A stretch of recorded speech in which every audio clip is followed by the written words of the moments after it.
বলেছিলাম না সাবধান হয়ে যা, রন প্রীতির মাঝখানে ঢুকিস না, এবার রন তোকে ছাড়বে না। আর রন যদি পাগল তো রনের ভিডিও দেখিস কেন তোরা? রনকে রাঁচিতে ভর্তি করতে হবে, তোদের কাছে কি এভিডেন্স আছে রন পাগল তাই রাঁচিতে ভর্তি করতে হবে? একটা সুস্থ মানুষকে পাগল বলা যায় না, জানিস তো? এই পাগলটা বলার জন্য কোন ধারায় কি কেস খেতে পারিস জানিস? কোন ধারায় কি আইন আছে জানিস? জানিস না, তাই পাগল বলার আগে একটু মুখ সামলে কথা বলবি। আর শোন, প্রীতির এক্স বয়ফ্রেন্ডকে বলছি, প্রচন্ডবার বেড়েছিস, বলেছিলাম থেমে যা থেমে যা, তুই থামলি না। এবার নে বাস, আছোলা বাস, এবার খা, পকেটে টাকা আছে তো। বলেছিলাম রন প্রীতির মাঝখানে ঢুকতে চাস না। আজকে ওদের মধ্যে অশান্তি চলছে, কালকে ওদের ভাব হবে, কাল না হোক দুদিন বাদে না হোক 1 বছর 2 বছর পর ভাব হবে। তাও তুই শুনলি না। এবার ঠেলা সামলা, লেপাগলা কোমর নাচা। হাই ফ্রেন্ডস, সোমা ওয়ার্ল্ডে তোমাদেরকে অনেক অনেক স্বাগত আর অনেক অনেক ভালোবাসা। চলে এসেছি আবার একটা ভিডিও নিয়ে তোমাদের সামনে। হ্যাঁ, প্রীতি অনেক কিছু বলেছে। হ্যাঁ, লোন নাকি ও দেয়, লোন তো তুমি দাও। আচ্ছা, কটা লোন নেওয়া আছে না আছে আমরা কি জানি? জানি না তো। রন যে কথাগুলো বলছে একটাও মিথ্যা কথা বলছে না। রন কখনোই মিথ্যা কথা বলতে পারে না এবং প্রীতিও মিথ্যা কথা বলতে পারে না। তাই আমরা যখন ডিটেলস জানি না, তাই কোনো বিষয়ে কথা বলা মনে হয় আমাদের উচিত নয়, তাই কি না? এবার একটা কথা বলি, কাকে কি দিয়ে খোটা শোনানো এটা উচিত নয়। এটা কে বলেছিল? প্রীতির এক্স বয়ফ্রেন্ড বলেছিল। এটা বলতে আমার খুব খারাপ লাগে, কিন্তু ওই ছেলেটা বাঁদরটার নাম আমি নিতেও চাই না। রন একটা গালাগালি দিয়ে ওর নাম রেখেছে, বাট আমি ওটা বললাম না। তো ওই বাঁদরটা ঠিক আছে, অসভ্য, যে কিনা মেয়েদের জীবন নিয়ে ছেলে খেলা করে, যে কিনা প্রীতির জীবন নিয়ে ছেলে খেলা করছিল, প্রীতির মান সম্মান নিয়ে ছেলে খেলা করছিল। সেই সময় যদি রন না থাকতো, আজকে প্রীতির মান সম্মান বিক্রিও করে দিত, যেমন ওর মাকে সম্মান করে না, ওর বাবাকেও সম্মান করে না।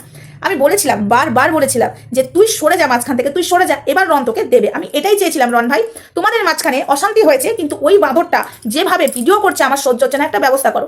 থ্যাংক ইউ সো মাচ ভাই, রন ভাইকে বলছি একদম থ্যাংক ইউ। এবার আসি, রনের ভিডিও দেখে একজন বলছে, দাঁড়াও আমি কমেন্টটা পড়ছি, পারলে আমি ভিডিওটা এডিট করলে আমি দিয়ে দেবো স্ক্রিনে। তুমি না পাগল হয়ে গেছো, প্লিজ পাগলা গারদে যাও। একটা কথা বলছো আর হাসছো, ঠিক করে কিছুই বোঝা যায় না। ভালোই হয়েছে প্রীতি এর সাথে আর থাকে না। তোর তাতে কি, প্রীতি এর সাথে থাকে কি থাকে না? ভালোই হয়েছে। কেন রে? কেন যখন প্রীতিকে নিয়ে ওই জানোয়ারটা ছেলে খেলা করছিল, তখন তোরা এসেছিলিস প্রীতিকে বাঁচাতে? আসিসনি তো। তোরা এসেছিলিস প্রীতির মান সম্মানটা ঠিক করে আগের মতো ফিরিয়ে দিতে এসেছিলিস না? এই রন এসেছিল। তাই বলছি প্রীতি সরে গেছে, ভালোই হয়েছে। কেন রে? তোদের মতো ভিউয়ার্স না থাকাই ভালো। তোদের মতো ভিউয়ার্সগুলো না আছে, রনের কাছে রনের মতো কমেন্ট, প্রীতির কাছে প্রীতির মতো।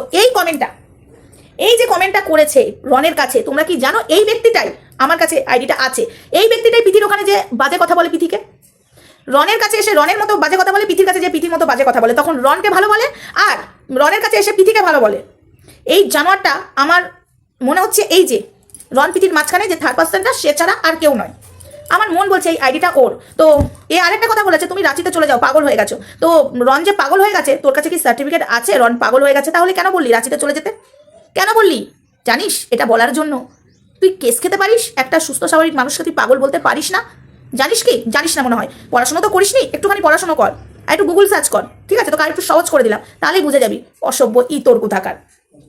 তো যাই হোক, প্রীতি মানে রন একটা ভিডিও ছেড়েছে, রনের ভিডিও দেখলাম। রনের মনে অনেক কষ্ট, রন হাসছে ঠিকই, ওটা কষ্ট, ও কিন্তু মন থেকে হাসছে না, সেটা আমরা দেখতেই পাচ্ছি, সেটা আমি ভালো করে বুঝতে পারছি। আর প্রীতিও আনন্দ করছে, সবাই বলছো না হ্যাঁ প্রীতি আনন্দ করছে রনকে ছেড়ে, কি করে? প্রীতিও আনন্দ করছে ওপর মন থেকে নয়। আমি বলছি, আরেকজন আমাকে কমেন্ট করেছে, ওখানে আমি কমেন্ট করেছি, তুমি তো বেশ বলেছিলে রন প্রীতি ঠিক হয়ে যাবে। অবশ্যই ঠিক হবে, ঠিক করার চেষ্টা আমরা এখনও চালিয়ে যাচ্ছি, অবশ্যই ঠিক হবে। এই অশান্তি চলছে, আমি জানি এখনও চলবে এদের মধ্যে, কিন্তু ওরা এক হবে। তোমরা একটা জিনিস রনের দেখেছো? তোমরা কি এটা নোটিস করেছো রনের ভিডিওর মধ্যে ওর ওর ওর ওর ওর ওর ওর ওর ও পারছে না। এবং রন এমনই ছেলে, যখন ওর মাথা বিগড়ে যাবে, রেজিস্ট্রি করা বউ ভাই, ঠিক আছে, আজকে ইগোর মধ্যে আছে আর ওই দিক থেকে প্রীতিও রেগে আছে, ঠিক আছে, দুজনকে রেগে আছে। কিন্তু রনের মধ্যে আমি একটা জিনিস দেখলাম ভাই, প্রীতির প্রতি ভালোবাসা এখনো আছে, সেই ভালোবাসা আছে। তো এই ভালোবাসাতেই জোড়া লাগবে রন প্রীতি, এটুকু কনফার্ম। আমি জোর গলায় এখনো বলবো, যারা ভাবছো রন প্রীতির সম্পর্ক শেষ হয়ে গেছে, সোমা মিথ্যা কথা বলছে, এ লাগবে না, দাঁড়া একজন এসে কমেন্ট করছে, দাঁড়া ডিভোর্স হতে চলেছে, তারপর তোকে দেখাবো মজা, আগে ডিভোর্সটাও। এই ডিভোর্স হবে না, আমি আবারও বলছি, অত হেসো না, এত আনন্দ করো না, এত উত্সাল হয়েও না, ঠিক আছে? তাই একটাই কথা বলছি, শুধু দেখতে থাকো। রনের মধ্যে আমি একটা জিনিস দেখলাম, প্রীতির প্রতি ভালোবাসা এখন আছে, সে কষ্ট পাচ্ছে। আর ওই যে পাহাড়ে আমি বলেছিলাম না, পাহাড়ে কিন্তু ও শখ করে ঘুরতে যায়নি, ওখানে ও নিজের কাজের জন্যই গেছিল, সেটাও তো পৃথিবী থাকতো, তাই না? আজকে যা কিছু করছে পৃথিবীকে ভেবেই কিন্তু রন করছে, যে সারা জীবন তো আর ভিডিও থেকে সংসার চলবে না, কিছু তো একটা করতে হবে। আর রন যা পরিশ্রম করেছে সেগুলোও আজকে বলেছে। তো আমি একটাই কথা বলবো, রন ভাই চলে যাও, তোমার বউ, রেজিস্ট্রি করা বউ, যা হয়েছে একদম বলে, এই অনেক ঝগড়া করেছিস, অনেক আমার সাথে ইগো দেখেছিস, আই যাও তো, যাও, আমরা আছি সাথে, যাও যাও যাও যাও যাও। সত্যি হাঁচি, এ তো আবার সত্যি আছি, এ বন্ধন টুটেগা নেই, এ বন্ধন রেহেগা। তো একটাই কথা বলবো ভাই, যা হয়েছে। এই দেখো হাঁচি পড়েই যাচ্ছে, মনে মনে ভাবছি আর হাঁচি পড়েই যাচ্ছে। ভাই যা হয়েছে, ভাব করে নাও, তোমরা দুজনা এক হও, এটাই ঠাকুরের কাছে প্রার্থনা করি। রন প্রীতি আলাদা হোক, এটা জীবনে চাই না, চাইবো না। আর তোমরা দুজনা ভুল করলে তোমাদের ভুলটাও ধরাবো, আবার তোমরা অশান্তি করলে অশান্তিটা মিটাবো। ওই কিছু মানুষের মতো ধুনো দেবো না, ঠিক আছে? কিছু মানুষ ধুনো দিতে ব্যস্ত থাকে, সেই কাজটা আমরা করি না এবং আমি করি না। তো একটাই কথা বলছি, বাঁদর ছেলে, ঠিক আছে? তুই সরে যা। রন প্রীতিকে নিয়ে তুই ভিডিও করিস না, ভিউজ কামাস না। তোর যে হালটা এবার করবে না রন, তুই কিন্তু বাঁচতে পারবি না। আগের বার বেঁচে গেছিস পিথির জন্য, এবার কিন্তু তুই পিথির জন্য আর বাঁচতে পারবি না। কারণ পিথিকে রন বাজে কথা বলুক, রনকে পিথি বাজে কথা বলুক, সেটা দুজন মেনে নেবে, কিন্তু তুই মাঝখানে এসে বাজে কথা বললে রন কিন্তু মেনে নিতে পারে না, ঠিক আছে? এবং আমরাও যদি বলি তাও মেনে নেবে না। তাই তোকে ফার্দার বলছি, রন পিথির মাঝখানে ঢুকে ভিডিও করতে আসিস না, নাহলে তোর কিন্তু এবার খবর আছে। আর ওই ডিপিটা চেঞ্জ কর, তুই ওই ডিপি চেঞ্জ করবি, পিথির ফটো সরাবি। তোর সাথে তো পিথির সম্পর্ক শেষ, তাহলে কেন ডিপিটা রেখেছিস? আর ওই ফটোগুলো সরাবি, নাহলে কিন্তু তোর খবর আছে, আমি বলে দিচ্ছি। বাঁদর ছেলে, ছোট লোক।